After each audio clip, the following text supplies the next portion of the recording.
Si le pidiese que imagine París, una de las primeras cosas que se le vendrían a la cabeza sería la Torre Eiffel. Lo mismo ocurriría con Roma y el Coliseo. Tal vez si le dijese Nueva York, pensaría en la Estatua de la Libertad, o en Río de Janeiro y el Cristo Redentor. Son lugares icónicos de nuestro planeta, y lo mismo ocurre con Buenos Aires y el Obelisco, frecuentado día a día por porteños, turistas y conductores furiosos. Punto de reunión para festejos políticos, deportivos y sociales. Sería imposible imaginar a Buenos Aires sin su obelisco. Pero esto no siempre fue así. Hubo un tiempo en que la historia era diferente. Una historia repleta de misterios y secretos que fueron siendo olvidados poco a poco por el bonaerense. Bienvenidos y prepárense para ser testigos del oculto.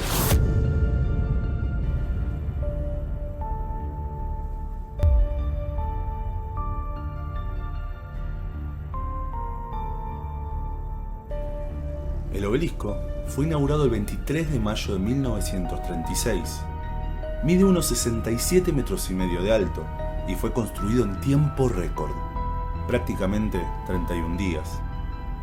Posee en su pico una cúpula piramidal orientada a los 4 puntos cardinales, a la que se accede luego de subir 206 escalones. Allá por los años 30, el microcentro era muy diferente a lo que estamos acostumbrados. Lo que hoy son ajetreadas oficinas era por aquel entonces un barrio bastante humilde. De hecho, donde hoy se encuentra el obelisco, existía la antigua iglesia de San Nicolás de Bari, que incluso servía de hogar para huérfanos y desamparados, haciendo trabajo de caridad. Aquella no era una iglesia cualquiera. En su torre fue izada por primera vez la bandera argentina. Además, fue auspicio del bautismo de personajes ilustres, como Mariano Moreno, Mitre y Dorrego. Por lo que realmente asombra con la indiferencia en que fue destruida. La excusa fue bastante peregrina. Al parecer el trazado de la avenida 9 de Julio recorría ese lugar, pero era un proyecto que llevaba aprobado desde 1912 y la construcción arrancó varios meses después de que el obelisco se inaugure. El proyecto fue polémico y apresurado. Mientras el Partido Radical preparaba una petición para construir en esa rotonda un monumento al presidente Irigoyen, recientemente fallecido, apresurado, el intendente Bedia y Mitre encargó la construcción del obelisco al arquitecto Presbich. De hecho, al finalizar la obra, el disconformismo fue total. No solo desagradaba, sino que los porteños auguraban que se derrumbaría. Hasta el Congreso aprobó una moción para derribarlo, que finalmente fue vetada. Imagínese el nivel de disconformismo que cuentan que existe una caja empotrada en la cima donde se encuentra una foto del constructor y una carta para quienes lo derriben. Incluso, una semana después de la inauguración, ocurrió un mini terremoto en la ciudad de Buenos Aires y la gente acudió al obelisco solo para ver el derrumbe. ¿Por qué tanta prisa? ¿Tanta tenacidad? ¿Qué necesidad había de derribar un edificio histórico para reemplazarlo por otro tan ajeno como un obelisco? ¿O será que sabían algo? Algo de una importancia trascendental que buscaban aprovechar. Hagamos un viaje por Buenos Aires a ver qué descubrimos. Este es el Congreso Nacional, el hogar del Poder Legislativo. ¿Sabía que fue construido sobre lo que alguna vez fue un mercado? Es curioso cómo un lugar que se caracteriza por la compra y venta, trueques, arreglos, deudas y pagarés, se transformó en algo tan diferente, ¿no? Pero centrémonos.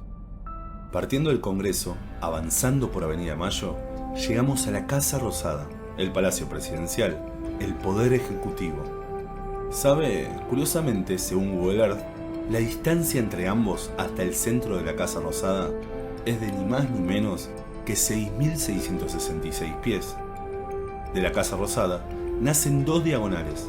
Si tomamos la norte, llegaremos a los tribunales, el Poder Judicial, lo que forma un triángulo entre las 3 fuerzas del Estado. Y en el centro de este triángulo, ¿sabe lo que encontramos? Seguramente se le escapa una sonrisa. En el centro de este triángulo se encuentra la gran logia de libres y aceptados masones. Un lugar curioso, un punto estratégico, un punto de control. Y sobre estas líneas se encuentra, caprichosamente, el obelisco. Puede que crea que todo esto es casual, pero antes de continuar, permítame hablarle de las líneas ley. Estas son líneas imaginarias que unen puntos específicos del planeta, lugares sagrados, tanto naturales como artificiales, desde montañas místicas a templos antiguos. Sobre estas líneas se construyeron Stonehenge, las pirámides de Giza y hasta ermitas templarias, como si los antiguos percibieran estos como puntos energéticos, energía que hoy en día también se aprovecha.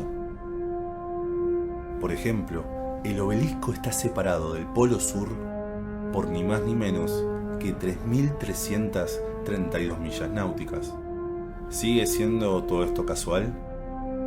Muchas veces se habla de que Washington tiene simbología masónica en su construcción, como por ejemplo este búho que se encuentra bajo el Capitolio. En Sudamérica tenemos a su sucesora espiritual en la ciudad de La Plata. Si medimos la distancia que separa el obelisco de La Plata, donde antiguamente se ubicaba la piedra fundacional, hasta el obelisco de Buenos Aires, nos dará, según Google Earth, 32,6 millas. Quizá al ver esto, la teoría se derrumba, pero a quien conozca de ritos masónicos, le llamará la atención que hayan movido la piedra fundacional.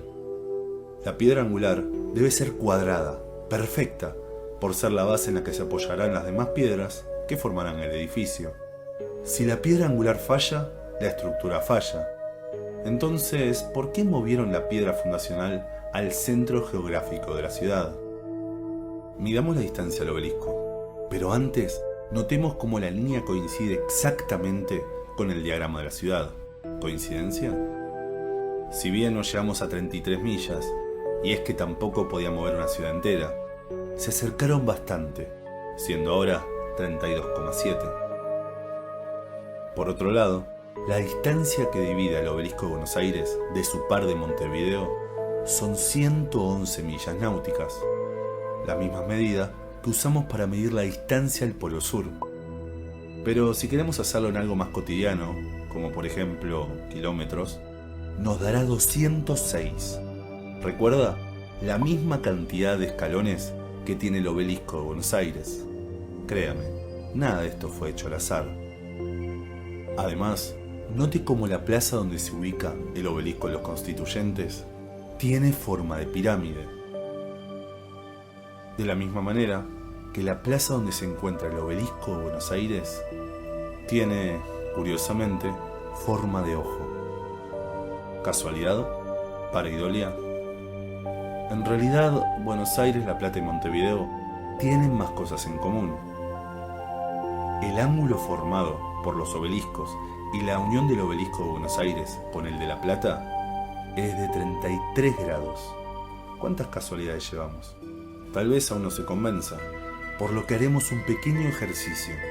Ordenemos cronológicamente las fechas de inauguración de los 4 edificios pertenecientes a los 4 poderes del Estado: legislativo, ejecutivo, judicial y masónico. A ver qué encontramos. El más joven es el Palacio de Congreso, que fue inaugurado en 1906 y terminado en 1946. Le siguen los tribunales, el Palacio de Justicia, que fue inaugurado en 1905 y terminado en 1942, por lo que nos quedan 2 competidores. ¿Quién cree que es el más antiguo? La Casa Rosada tuvo varios cambios.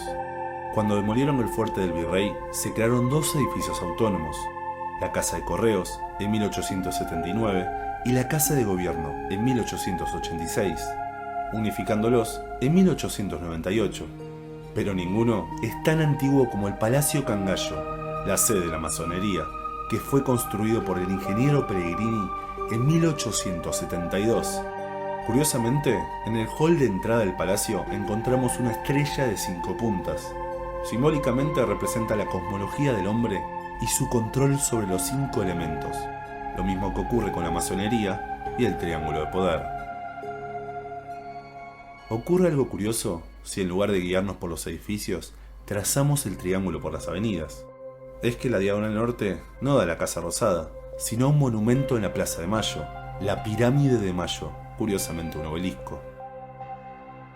Ya hablamos mucho del 206, desde los kilómetros que separan al obelisco uruguayo del de Buenos Aires, hasta la cantidad de escalones que tiene este último.